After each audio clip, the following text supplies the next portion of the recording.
વાગરામાં ઈદે મિલાદ અને ગણેશ વિસર્જનની શાંતિપૂર્ણ ઉજવણી માટે પોલીસે બેઠક બોલાવી હતી। આગામી દિવસોમાં વાગરા નગરમાં ધાર્મિક સૌહાર્દ અને સહકારનું અનોખું ઉદાહરણ જોવા મળવાનું છે।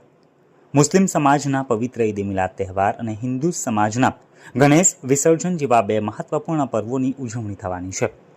આ પર્વો શાંતિપૂર્ણ અને સુમેળભર્યા વાતાવરણમાં સંપન્ન થાય તે માટે વાગરા પોલીસે એક મહત્વપૂર્ણ બેઠક બોલાવી હતી, જેમાં બંને સમાજના આગેવાનો અને આયોજકો ઉપસ્થિત રહ્યા હતા।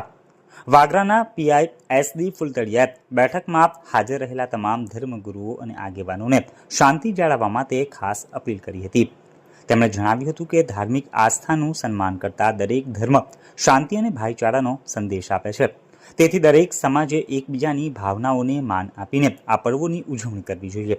તેમણે કાયદોની વ્યવસ્થા જાળવી રાખવા માટે સ્થાનિક પોલીસને સહકાર આપવા પણ આયોજકોને અનુરોધ કર્યો હતો। પોલીસની આ સકારાત્મક પહેલને બંને સમાજના આગેવાનોએ આવકારી હતી। તેમણે કાયદો અને વ્યવસ્થા જાળવી રાખવાની ખાતરી આપી અને કહ્યું કે વાગરા હંમેશા કોમી એકતાનું પ્રતીક રહ્યું છે।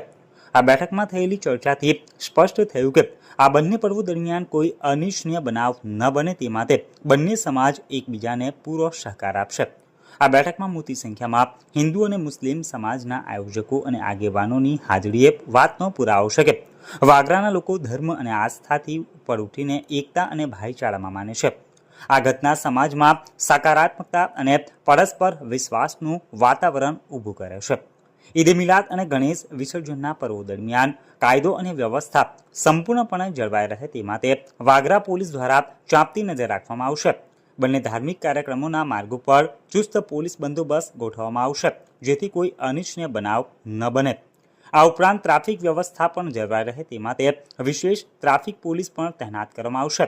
પોલીસ અધિકારીઓએ બંને સમાજના આગેવાનોને સહકાર આપવા અને કોઈ પણ શંકાસ્પદ ગતિવિધિની જાણ પોલીસને તાત્કાલિક કરવા પણ હાકલ કરી હતી, જેથી વાગરામાં શાંતિ અને સૌહાર્દનું વાતાવરણ કાયમ રહે।